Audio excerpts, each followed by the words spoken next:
मैं विक्रम सिंह नायर, बहुजन समाज पार्टी प्रदेशाध्यक्ष। आज की जो प्रेस कॉन्फ्रेंस हम लोगों ने रखी है वो बहुत ही महत्वपूर्ण मुद्दे के ऊपर रखी है और इस विषय के ऊपर जो प्रेस कॉन्फ्रेंस हो रही है, मेरे साथ पूरी बहुजन समाज पार्टी के पदाधिकारी इस प्रेस कॉन्फ्रेंस में है, जिसमें DR भाटिया जी प्रदेश में जो प्रभारी हैं और प्रदेश में महासचिव परवेश चंद्र बटोली जी हैं, प्रदेश में सचिव वीरेंद्र भाटिया जी हैं और प्रदेश में जो जिला ऊना के अध्यक्ष हमारे पास कमल पांचला जी हैं और सोलन जिला के महासचिव हमारे पास राकेश बराड़ जी हैं और पछाड़ विधानसभा के जो अध्यक्ष हैं राजेंद्र भाटिया जी साथ में हैं और नैना देवी विधानसभा के अध्यक्ष हमारे पास वो भी हमारे साथ हैं। तो हमारा आज की जो प्रेस कॉन्फ्रेंस का असली मकसद, असली विषय है कि जो हिमाचल प्रदेश के अंदर 13 तारीख को जो एक बहुत ही निंदनीय घटना हुई है, जिसमें जो घटना जिला मंडी तहसील सरकाघाट के गांव नैनी की बेटी सिया गुलेरिया सुपुत्री श्रीमती श्री जोगेंद्र गुलेरिया का जो दिन दिहाड़े बड़ी ही बेरहमी से कत्ल कर दिया गया और अभी तक अपराधी को कोई सजा नहीं हुई है, कोई सख्त उसके ऊपर कोई कार्रवाई नहीं हुई है। और इसके लिए यानी कि हम लोग निंदा करते हैं, पूरे बहुजन समाज पार्टी हिमाचल प्रदेश के अंदर ऐसी घटनाएं दिन दिहाड़े हो रही हैं और आज हम लोग उस बेटी के परिवार के साथ मिलकर आए हैं। परिवार की इतनी बुरी हालत है कि उनका रो रो के बुरा हाल हो रहा है और पूरे इलाके के अंदर एक सन्नाटा सा हो चुका है। सन्नाटा उस गांव के अंदर नहीं है, पूरे हिमाचल प्रदेश के अंदर सन्नाटा है और पूरा देश, भारत देश इस बात की निंदा कर रहा है कि हिमाचल प्रदेश के अंदर ऐसी घटनाएं घट रही है, यहाँ बेटियां सुरक्षित नहीं है और हम लोग और हिमाचल की सरकार आज भी चुप बैठी है। ये ऐसी घटनाएं लगातार हिमाचल प्रदेश में हो रही है और इसकी जिम्मेवार हिमाचल प्रदेश की सरकार है, जिन्होंने जो खुलेआम अपराधी इस तरीके से घूम रहे हैं उनके ऊपर अंकुश नहीं लगा रहा है। और बहन बेटियां यहाँ पे हिमाचल प्रदेश में जब से ये कांग्रेस सरकार यहाँ पे आई है, सुखविंदर सिंह सुक्खू की सरकार में के नेतृत्व में यहाँ पे अपराधी खुलेआम घूम रहे हैं। अपराधी कहीं गोली चल रही है, कहीं मर्डर हो रहा है। आज तो हद हो गई, एक 19 साल की बेटी, शरेआम बेटी का कत्ल कर दिया गया और किसी पूरे हिमाचल प्रदेश की सरकार को अभी तक कोई अफसोस नहीं है। अभी तक प्रदेश के मुख्यमंत्री की तरफ से कोई स्टेटमेंट नहीं है, ना ही हिमाचल प्रदेश के मुख्यमंत्री उस परिवार के साथ मिलने गए हैं। आज जैसे ही उनके पास हम मिले तो उनकी आर्थिक तरीके से भी वो बहुत कमजोर हैं। उस बेटी का पहले ही उनके पास 3-4 बेटियां हैं और साथ में उस बेटी के पिताजी ट्रक ड्राइवर हैं। और ट्रक ड्राइवर कितनी इनकम होगी, किस तरीके से वो बेटियों को पढ़ा रहे थे और उनके साथ ही ऐसी घटनाएं होगी। और एक गरीब परिवार के वो बहुत ही गरीब परिवार की बच्ची थी। तो देखिए, हिमाचल प्रदेश की सरकार बड़े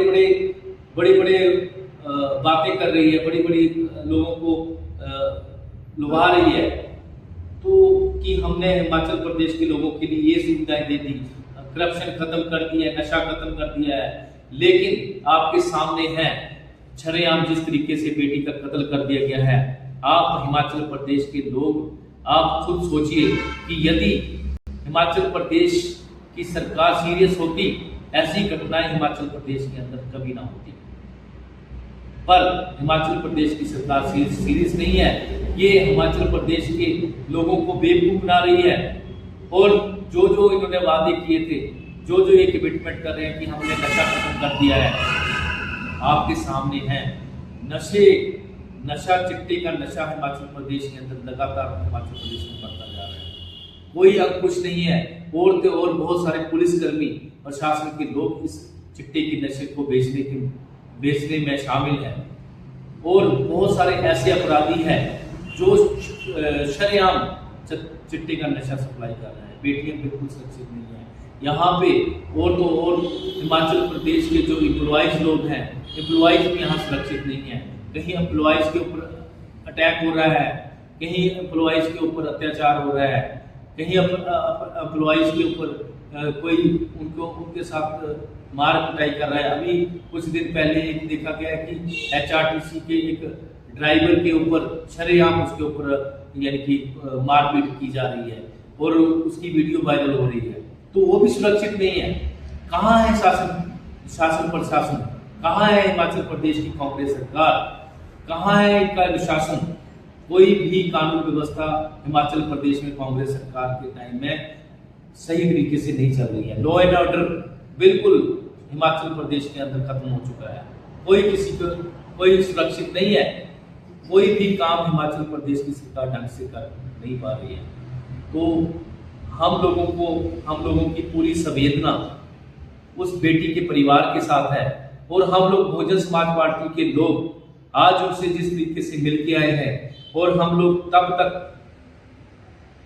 उस परिवार के साथ खड़े हैं जब तक उस परिवार को सरकार इंसाफ नहीं दिलाएगी, तब तक हम लगातार ये कांग्रेस सरकार के विरुद्ध आंदोलन भी करेंगे और ये आंदोलन हिमाचल प्रदेश के हर जिले में, हर विधानसभा में करवाया जाएगा और सरकार की नालायकियों के बारे में हम लोग बताएंगे कि सरकार, जब कांग्रेस सरकार हमारे लिए नहीं है, ये हिमाचल प्रदेश के लोगों को ये सुरक्षा नहीं कर सकती है यहाँ पे, और ना ही ये हिमाचल प्रदेश को आर्थिक तरीके से मजबूत कर रही है।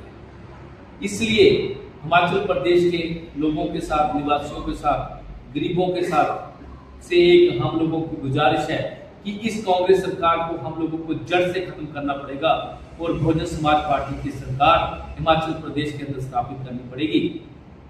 तभी हम अपने प्रदेश के जो लोग हैं उनको सुरक्षा प्रदान कर पाएंगे। नहीं तो जिस तरीके से वो छोटी सी सिया बेटी, 19 साल की बेटी जो कॉलेज जाते जाते उसका शरेआम मर्डर कर दिया गया, इसी तरीके से कल को कहीं किसी और जगह के साथ और जगह पे किसी और बेटी के साथ ये अत्याचार इस प्रकार का हो सकता है और किसी नौजवान के ऊपर भी हो सकता है, किसी बुजुर्ग के ऊपर भी हो सकता है। क्योंकि अपराधियों के अगर इस अपराधी को सही तरीके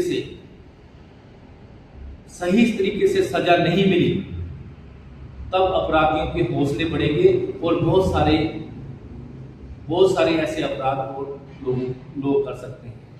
इसलिए इनके ऊपर अंकुश लगाने के लिए हम लोगों को, हिमाचल प्रदेश के लोगों को, हिमाचल प्रदेश की सरकार, कांग्रेस सरकार को बिल्कुल जड़ से बदलना।